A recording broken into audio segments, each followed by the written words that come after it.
27 RPI, both the victim and the suspect here, 36. 34 be advised, very clean, please come in close to the suspect and the victim. 21, 172, no warrant or warrant.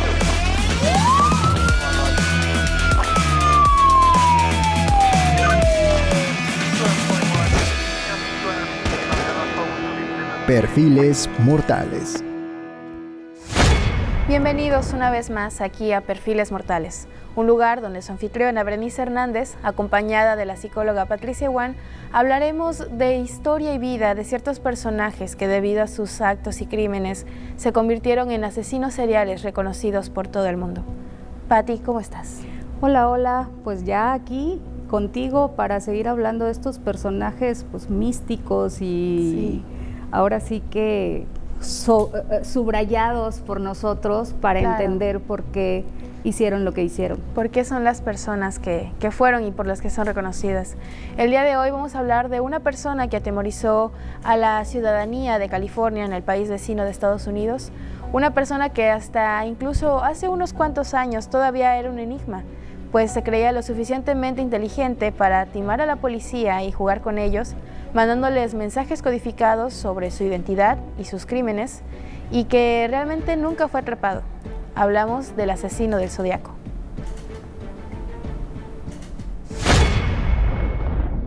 A excepción de capítulos anteriores, no se puede hablar de su infancia, detonantes o historial delictivo antes de empezar a asesinar, pues no existe documento que explique estos puntos. Simplemente se sabe que se le imputan 7 asesinatos confirmados por la policía, aunque se estima que fueron más de 30. Sin embargo, las pocas víctimas que lograron sobrevivir a los ataques del asesino lo describieron como un hombre entre 20 y 30 años de edad, corpulento, de tez blanca y cabello castaño. El primer crimen que fue adjudicado a esta identidad fue un asesinato doble, perpetuado el 20 de diciembre de 1968. Se trata de David Faraday y Betty Lou, de 17 y 16 años respectivamente, quienes se encontraban en su primera cita. Esa noche, Betty había mentido a su madre diciendo que iría a un concierto navideño, para en realidad escabullirse con su novio David. Mientras se encontraban parqueados en el cruce de Lake Herman en San Francisco, fueron interrumpidos cuando un auto se estacionó frente a ellos y el conductor les disparó. David recibió un balazo directo en la cabeza y Betty, al tratar de huir, recibió 5 balazos en la espalda. Los cuerpos fueron encontrados por una mujer que vivía cruzando la carretera e inmediatamente dio informes a la policía. Al llegar, las autoridades no encontraron ninguna prueba o testigo que pudiera comprobar los hechos, por lo que declararon el asesinato como un crimen pasional en contra de la joven pareja. Sin embargo, 6 meses después, el 4 de julio de 1969, la estación de policía de San Francisco recibiría una llamada un tanto escalofriante, donde decía lo siguiente: quiero denunciar un asesinato. Si acuden a 1 milla al este de Columbus Parkway, encontrarán unos chicos en un auto marrón. Fueron fusilados con una Luger de 9 milímetros. También maté a otros chicos el año pasado. Adiós. Nuevamente, al llegar a la escena del crimen, la policía no fue capaz de encontrar evidencia alguna. Darlene, una de las víctimas de este ataque, falleció en el quirófano del hospital, mientras que Michael, la segunda víctima, logró sobrevivir, por lo que fue posible saber cómo ocurrieron los hechos. Ambos jóvenes se encontraban parqueados en el campo de golf Blue Rock Spring en Vallejo, California, cuando de la misma manera en la que ocurrió el primer asesinato, el criminal llegó abruptamente estacionándose detrás de ellos y los alumbró con las luces del vehículo para que no se vayan, y pasados unos minutos, comenzó a dispararles. Después de este ataque, la policía y la prensa californiana comenzó a recibir cartas escritas por el mismo asesino, las cuales contenían mensajes casi imposibles de descifrar, pues estaban conformados por símbolos griegos, código Morse, símbolos astrológicos y letras del abecedario. El 1 de agosto de 1969, llegaron las primeras cartas del periódico Times Herald, donde el asesino reconocía 3 asesinatos más y en una de estas cartas estaba su identidad escrita en un código que hasta la fecha nadie ha podido descifrar. El 8 de agosto de 1969, dos criptógrafos de nombre Daniel y Betty, quienes trabajaban en colaboración con el FBI, descifraron lo que decía una de las cartas. Me gusta matar gente porque es mucho más divertido que matar animales salvajes en el bosque. Porque el hombre es el criminal más peligroso de todos. Matar algo es la experiencia más excitante. Es aún mejor que acostarse con una chica. Y la mejor parte es que cuando muera voy a renacer en el paraíso. Y todos los que he matado serán mis súbditos. No daré mi nombre porque ustedes tratarán de retrasar o detener mi recolección de súbditos para mi vida en el más allá. Firma Zodiac. Dentro de esta misma carta, además de llamarse a sí mismo por primera vez como Zodiac, exigió que su mensaje debía ser impreso en primera plana del periódico. De no ser así, mataría a 12 personas al azar ese mismo fin de semana. Acorralados, los medios de comunicación accedieron a lo que exigía el asesino, publicando tan macabro mensaje, mientras le daban oficialmente el nombre de El Asesino del Zodiaco. No tenemos antecedentes de esta persona porque no sabemos su identidad todavía, pero hay algo muy en particular que llama la atención en este caso, y es que aunque claramente no quería ser descubierto, le gustaba jugar con esta idea por medio de los mensajes codificados. Psicóloga, ¿a qué se podría deber este juego, estas ganas de querer ser atrapado y no?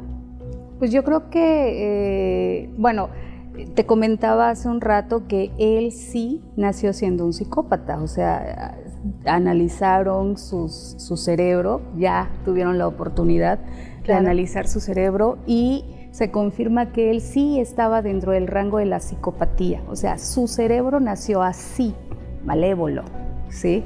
O sea, nació siendo una mente criminal. Y obviamente esto de jugaba a querer ser atrapado, yo creo que jugaba con la policía. Le encantaba jugar con la policía porque él así sentía el poder y despistaba con sus, ahora sí que con estas cartas que escribía con símbolos de diferentes, ahora sí que símbolos latinos, símbolos diferentes lenguajes y códigos. O sea, con diferentes códigos. Yo creo que él así despistaba a la policía, pero se reía de la policía. O sea, su objetivo era que ellos supieran que él era el que mandaba. Me llama la atención que me dices que es una persona que nació así, que podríamos decir que ya estaba destinada a ser una mala persona. ¿Eso significa que incluso si hubiera tenido la vida de ensueño que todo el mundo quiere tener en algún momento, aún así hubiera terminado en esta misma situación? Sí, o sea, hubiera a lo mejor y todas las mentes son diferentes y todas las personas son diferentes, pero definitivamente sí hubiera terminado delinquiendo, sí hubiera terminado haciendo cosas negativas porque su mente nació así. Y es ley que cualquier persona que nace de esta forma tienda a ser o todos son criminales.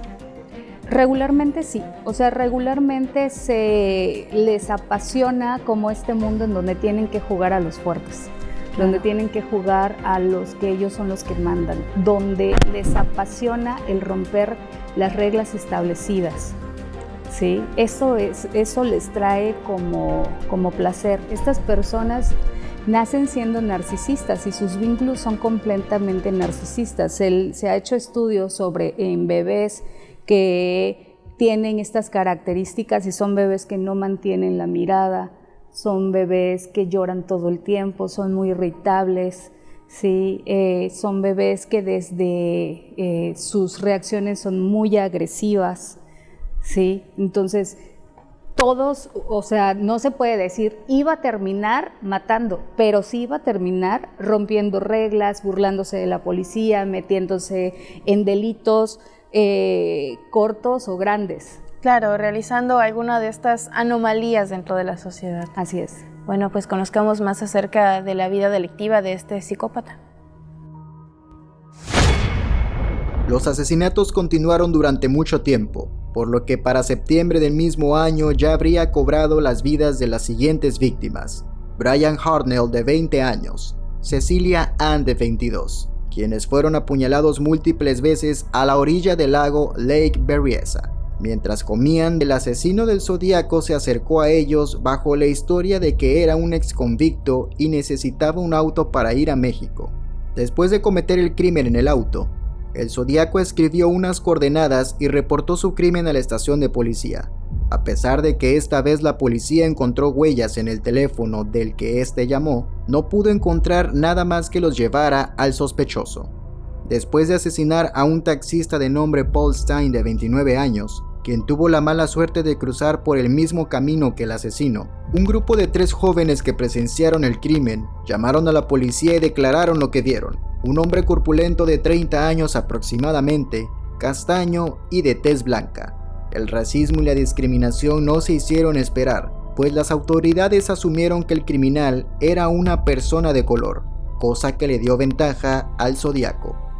Un mes después, el asesino del Zodíaco volvió a mandar cartas a la prensa y policía. Esta se conformaba de 7 páginas de código en donde se burlaba de la policía por su ineptitud, pues confesaba que la policía misma lo había detenido unos días anteriores para hablar con él sobre los crímenes y posibles culpables, sin sospechar que trataban con el verdadero asesino. Vemos nuevamente en este psicópata, en este criminal, esta fascinación por sentir esta dominación que nos decías, Patti, en las autoridades, en la policía. Y nos comentabas que se trataba de una persona narcisista. ¿Con narcisista a qué te refieres exactamente? Son personas que no tienen nada de empatía por el otro, por el sufrimiento del otro, por cómo se encuentra el otro. Son personas que constantemente están buscando romper las reglas, llevar la contra ante cualquier autoridad. Son personas que no se hacen responsables jamás, se hacen responsables de sus actos, o sea, lo ven como el otro ahora sí que me provocó, ¿sí? El otro estaba ahí, así casi, o sea, se me cruzó, o sea, se me cruzó, y son muy meticulosos y precavidos, o sea, no actúan por actuar. El psicópata narcisista es alguien que planea, observa, no es alguien que ahora sí, ellos sí vigilan a sus víctimas y vigilan dónde está la policía, a qué horas pasa la policía, cuándo no pasa la policía. Muy meticulosos. Son excesivamente meticulosos, por eso son criminales casi perfectos. Claro, y es ahí donde podemos ver una diferencia, como lo hablábamos en el primer episodio, si lo recuerdas, de Mikuláš, donde hablábamos de que cometió muchos errores en la escena del crimen, donde dejaba a escapar a sus víctimas y no se preocupaba por qué pasaría con ellos, y pues así es como lo terminan atrapando, ¿no? En este caso nunca sucedió así, puede ser por esta misma situación que tenía todo bien medido y calculado. Sí, o sea, cuando yo te decía nace como una mente criminal, Mikuláš no nació siendo una mente criminal. Entonces se hizo con muchos errores y se hizo de acuerdo a sus expectativas de educación y se hizo de acuerdo a, dependía si el primo lo ayudaba, cómo lo ayudaba, si lo acompañaba, o sea, estaban llenos de errores. Un psicópata no. Él no necesita ayuda de nadie, no necesita guía de nadie. Sí, y si tiene súbditos a los que ellos les mandan y le dice cómo tienen que hacer las cosas. E incluso dentro de este perfil narcisista, sé que no se tiene mucha información acerca de esta persona, del Zodíaco y de todo lo que vivió en su vida. ¿Se podría decir que incluso él podría haber estado asesinando personas simplemente por diversión? Sí. O sea, por eso es una mente criminal y al final él decidía cuándo paraba y cuándo no. Sí, al final de sus días, sí, él estuvo sin cometer crímenes y estuvo con una vida bastante tranquila. De hecho, cuando descubrieron el ADN y cuando descubrieron realmente quién era, sí, pues él ya estaba muerto. Sí, ya no había nada que hacer ahí, tristemente. Pero antes de seguir con un poco más de detalle psicológico sobre el Zodíaco, veamos qué más hizo. El autor exigía que las cartas fueran publicadas, o de lo contrario atacaría con bombas a los autobuses escolares. A pesar de las amenazas, estas cartas nunca fueron publicadas y las amenazas tampoco fueron cumplidas. Durante 3 años los ataques del asesino del Zodíaco cesaron, hasta que en 1974, 3 cartas llegaron a la prensa nuevamente. Esta vez, sin embargo, no tenían nada que ver con los crímenes y en su lugar contenían reseñas y críticas de películas del momento. 4 años más tarde, llegaron cartas nuevas, pero rápidamente se descubrió que se trataban de simples imitadores. Antes de continuar sabiendo todo lo que hizo este psicópata de Zodíaco, vamos rápidamente a un corte y continuamos aquí en Perfiles Mortales. 27 Jack, both the victim and the suspect here on 36 34 be advised, very serious victim is posted with the suspect and the victim. 21, freeway 172, no wanted warrant.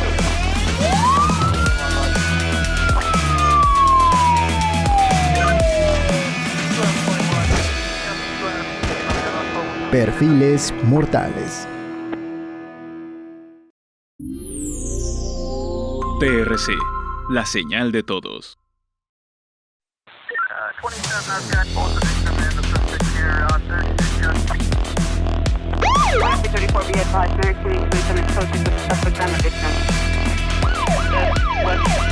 21, freeway 172, no wanted warrant.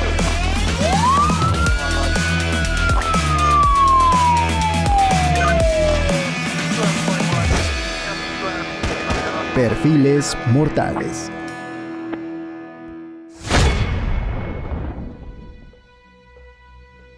Estamos de vuelta aquí en Perfiles Mortales, donde hoy estamos hablando acerca de la psique de el que fue conocido como el asesino del Zodíaco.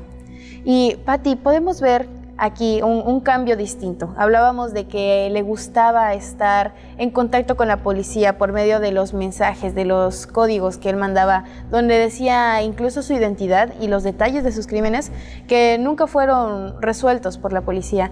Pero de un momento para otro, de repente, parecía que el Zodíaco dejó de tener interés por este juego policíaco entre me atrapas, aquí estoy y no estoy. ¿A qué se podría deber esto? ¿Simplemente se aburrió, podríamos decir? Pues yo creo que ya no tenía el interés de jugar. También sucedió algo, empezaron a llegar cartas a la policía, pero que eran escritas por otras personas, eran escritas sí por personas que estaban jugando. Por imitadores. Sí, encontraron que eran muchos imitadores, entonces él ya no tenía como el poder absoluto, ya no giraban en torno a él porque ahora estaban investigando quién no era él. ¿Sí? De quién no eran esas cartas o de quién eran esas cartas. Entonces el psicópata lo que hace es que pues él hace el juego, él hace su juego y él decide cuándo hacerlo y él decide cuándo no. Ok, cuando dejaron de tener como este interés quizá en concentrarse en quién es él, simplemente dijo ya no son mis reglas, ya no quiero estar en esto, ¿no? Así es. Claro, entonces pues simplemente podríamos decir que dijo hasta aquí y por eso mismo es que dejó de asesinar personas. Posiblemente sí, porque el juego ya no lo mandaba a él nada más, ¿sí? Y acuérdense que esta mente criminal es tan meticulosa que también los periodos en que deja de matar son planificados, es para algo, ¿sí? Es para seguir distrayendo al que lo persigue. O sea, él no mata porque se me atraviesa, él mata bajo un plan.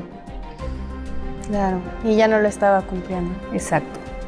Bueno. O era parte de su plan, el dejar de matar. Sí, así como apareció de la nada, simplemente decir, ahí nos vemos y dejar el enigma. Y que de hecho estuvo muy cerca de lograrlo, porque hay que recordar que estos asesinatos fueron alrededor de los años 60, 70, donde no había la tecnología suficiente para poder encontrar al verdadero culpable.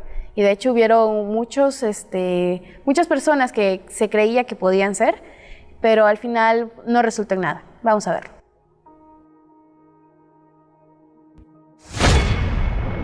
Recordando que hablamos de los años 60 y 70, no existía la tecnología suficiente con la que se cuenta hoy en día, por lo que en su momento se investigaron a más de 2.500 sospechosos, entre los cuales estuvieron los siguientes. Arthur Leigh Allen fue denunciado por uno de sus amigos, pues sospechaban de él por algunas actitudes extrañas. Cuando la policía lo detuvo, Arthur se encontraba muy a la defensiva y sin que empezara el interrogatorio, declaró que los cuchillos ensangrentados que tenía en su auto el día del ataque del lago Berryessa los había utilizado para matar pollos. A pesar de que dentro de su domicilio se le encontró armas y pornografía, no hubo pruebas para vincularlo con los asesinatos del Zodíaco. Ross Sullivan se dice que estuvo relacionado con una de las víctimas del Zodíaco, Cherry Gate, quien él presumía haber asesinado y era compañera de trabajo. El día del asesinato de Cherry, Ross no se presentó a trabajar. Las personas que trabajaban con Ross aseguraban sentirse incómodos por ciertos comportamientos extraños, además de que según sus propios conocidos, decían que utilizaba el mismo vocabulario, escritura y caligrafía que el asesino. Ross falleció en 1977, fecha para que los asesinatos disminuyeron, y a pesar de ser uno de los principales sospechosos, nunca se pudo comprobar nada. Richard Gajkowski era uno de los principales sospechosos debido a su extremo parecido por el boceto retratado de la policía. Uno de los sobrevivientes de los ataques logró reconocer que la voz era muy similar a la del Zodíaco y contaba en casa con un sótano muy similar al que el asesino describía en sus cartas. Además de que, en los 3 años de pausa del asesino, Richard estuvo encerrado en un manicomio. Sin embargo, como los anteriores, no hubo pruebas suficientes para incriminarlo. Todo parecía apuntar que la identidad del asesino del Zodíaco iba a ser un enigma para siempre, debido a que los diferentes culpables parecían no estar relacionados directamente con ninguno de los crímenes. Sin embargo, 54 años después de los hechos, finalmente el FBI hasta hace unos pocos años pudo revelar por fin cuál era la identidad del Zodíaco.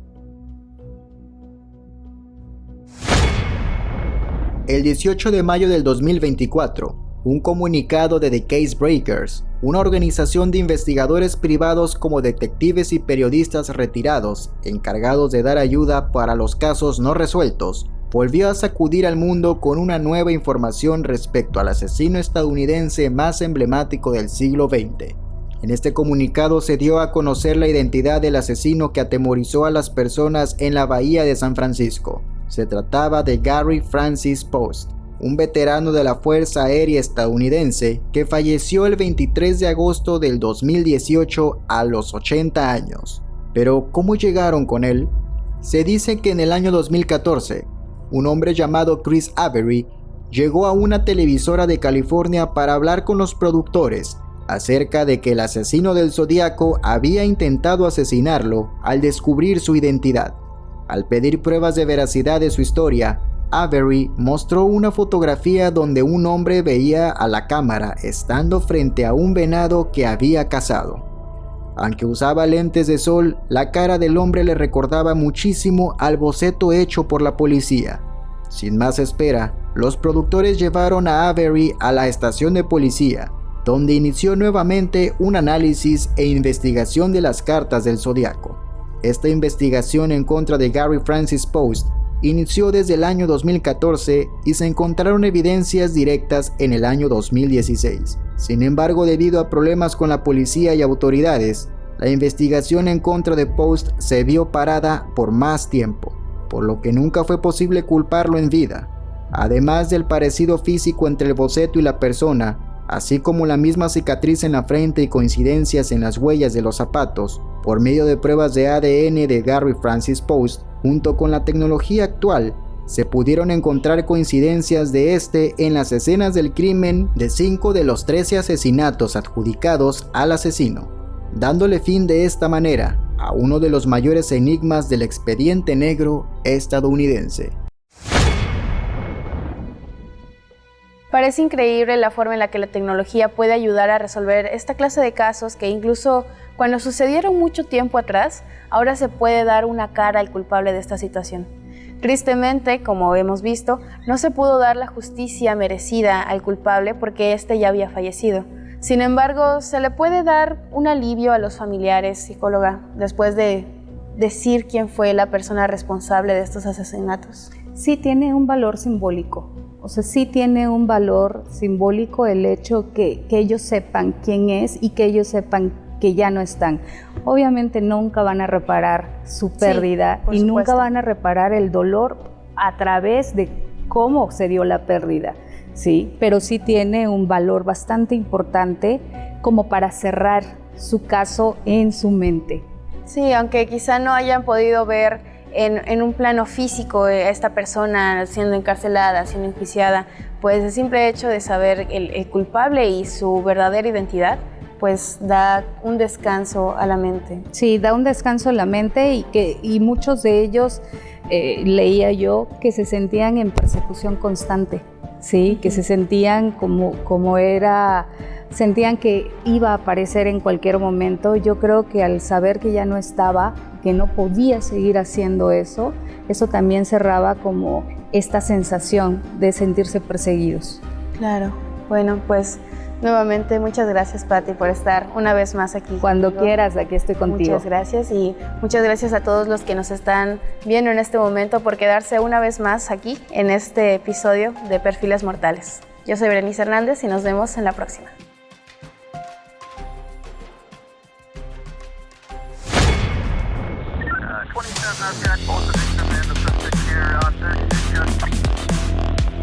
Traffic 34, be advised, very clean, please come in close to the suspect on the victim. 21, 172, no warrant or warrant.